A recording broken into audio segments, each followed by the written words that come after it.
of individually and collectively, and it takes the journey to reveal that. And so, we're faced with a loss now, so we'll get an opportunity to smile in the face of it. Yeah, it stinks. It's been a while since we've lost a game, so it's not a good feeling, but we'll prepare for a short week and get ready to go again. We look forward to our Monday visits with Ryan Clark, particularly with a team, two teams, I should say, actually, that you know quite a bit about, Ryan. And if we're to narrow it down to what went wrong for Pittsburgh, where would you start? You know what? It starts with what Pittsburgh can't do, which is run the ball. And it starts with how they were playing this game. And it ends with season-defining plays, and you're going to see two of them right here with the game tied 17-17. The Pittsburgh Steelers have 4th and 1. They're going to go empty backfield and split out Anthony McFarland. He's the third-string running back, but if he's out there, there's no one behind Ben Roethlisberger. Bostic is going to be running from the inside, so they feel like they have action. You're going to get a sluggo to the outside. There's going to be field in front of McFarland. Ben Roethlisberger tries to throw a back shoulder throw to a third-string running back who's not in this position, who has 5 catches on the entire season. Pittsburgh Steelers, you're 11-0. You got to make that play. Now, fast forward to the Redskins. There's 10 people in the box, so you know you have single high. He's going to hit the Taiwan coverage. Here, you're going to see both guys vision the ball, so this throw has to be perfect. Alex Smith puts it in the one place it has to be. It's a one-hand catch by Cam Sims. These are the plays that these teams had to make to win the football game. There's one team that is descending. They don't have a run game. They rely on Ben Roethlisberger, and Ben Roethlisberger does not make the play. Alex Smith, the comeback player of the year, the greatest story in football in 2020, makes the throw that he needs to make after being cleated, after cheating a little bit to get his team a field goal, but doing everything to win. These two teams are in different places, but the Pittsburgh Steelers better shore some things up because the Buffalo Bills are coming to town. Coach Rivera and the Washington football team, man, they made the significant plays tonight, and we didn't, particularly in the second half. And I thought that was the difference in the game, particularly the weighty downs. We didn't win enough possession down football tonight. It was just examples of it were littered throughout. I thought that touchdown drive to start the second half when we had them 3rd and 14 and they hit a perimeter screen for a significant gain and moved the chains, kind of started the ball rolling in the wrong way, if you will. We were down in the red area twice, and we went for it on 4th down and didn't convert either. So possession down ball was heavy in this football game, and we paid the consequences of it, a failure in it, such as life in our game. I'm excited about facing the adversity of losing with this group, man, and smiling in the face of it and preparing and getting ready for our next challenge. And so with that, I'll open it up for questions. All right, let's go to Dale Lally. Dale, go ahead. Mike, the 4th down pass to Anthony McFarland, was he the number one option on that play? Absolutely, he was. Jerry Dulac? Hey, Mike, can you put a finger on some of the inconsistencies of the offense? You had the points haven't been as much the last 2 games as they were earlier this year. We just got to make routine plays routinely. And I say that often, but there's a lot of truth to it. We got to make routine plays routinely, and we're not making them routinely enough right now. And so it's affecting our fluidity as a collective group. Dejan?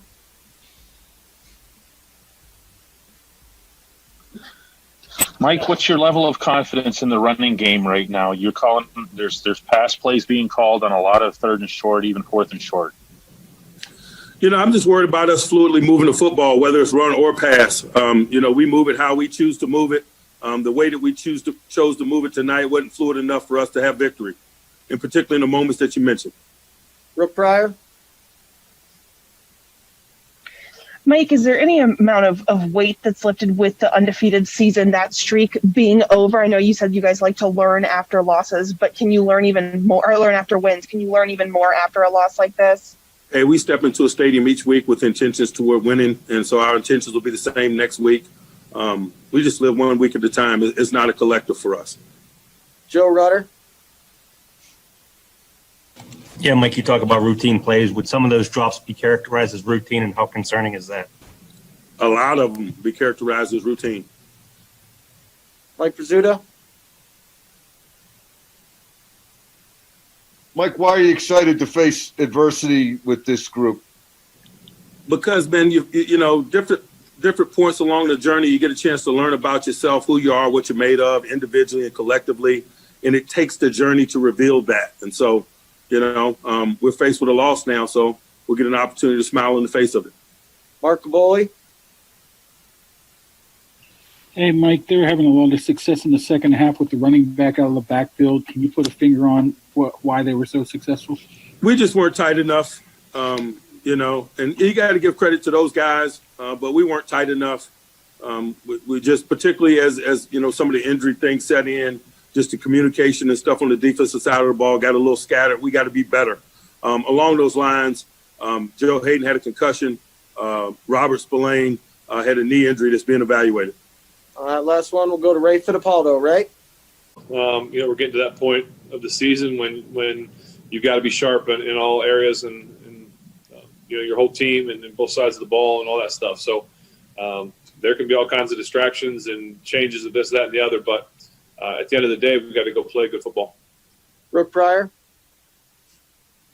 And this is the second week in a row that the offense has kind of struggled to move the ball consistently. What needs to change? Is there something in the last 2 weeks that you've noticed that's different from the rest of the season? I think we just need to make plays. I need to be better. I need to deliver us into plays that are best suited for situations and things like that. And so it starts with me. I need to be better. Jerry Dulac? Ben, is part of that, it just seems like there's a lack of a flow to it. I think your coach used the word fluidity. Is that, you kind of sense that with the offense? Sometimes. Right now we're not great on offense. We're not bad. I'd say we're a little above average, maybe a B minus right now. So there's plenty of room for improvement. Ray Fittipaldo?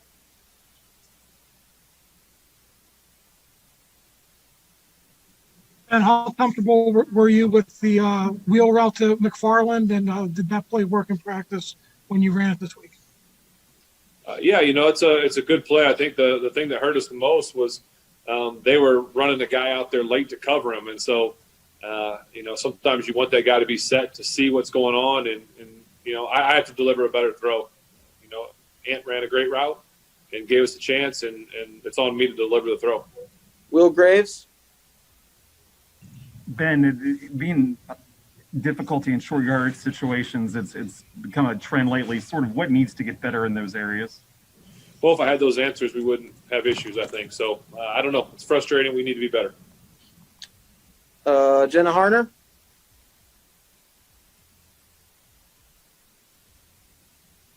Ben, I know it's obviously early and you haven't had a chance to look at the film or anything, but what are some of the initial takeaways you guys have from this game? I wasn't good enough. We didn't put up enough points, and we didn't possess the ball long enough. Joe Rutter? Yeah, Ben, you didn't practice on the 2 official days this week. Were you dealing with something, and did that affect your play? I didn't play good football. Regardless how much I practice or don't practice, I need to be better for this team. All right, last one, Mike Pizzuta. Ben, it didn't look like they blitzed very much, if at all. Was that the case? And because of their D-line, are they maybe uniquely suited to